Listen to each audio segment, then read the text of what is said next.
Alors, voici un petit rappel sur le tracé des losanges. Alors, tracer un losange, pardon, ça paraît parfois très compliqué, en fin de compte, pas du tout.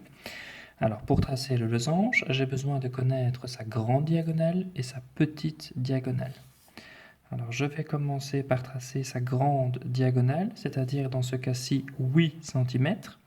Et attention, je vous rappelle qu'au niveau des diagonales, la particularité des diagonales du losange, c'est qu'elles se coupent en leur milieu. Donc je sais très bien, donc je définis ici le milieu de ma grande diagonale, et je sais très bien que la petite diagonale va passer par ce point. Attention, je sais aussi que les diagonales du losange se croisent de manière perpendiculaire. Ma petite diagonale, j'ai pu dire qu'elle faisait 2 cm.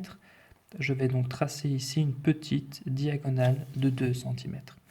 J'ai donc tracé ici, donc pour commencer, les diagonales de mon losange, donc ma grande diagonale qui mesure 8 cm, et alors ma petite diagonale qui mesure 2 cm.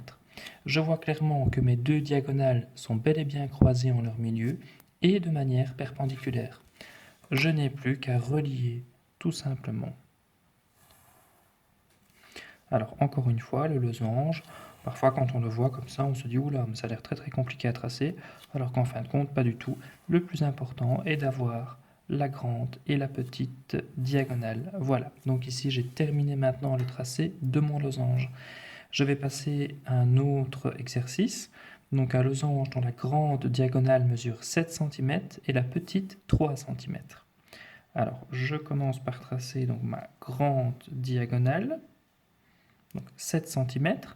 Je recherche tout de suite le milieu puisque je sais très bien que ma petite diagonale va passer par ici.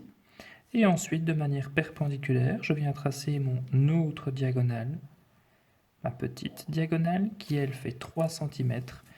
Et ensuite, je relie tout simplement. Donc encore une fois, à partir du moment où je connais mes deux diagonales, le tracé du losange est en fait très très simple.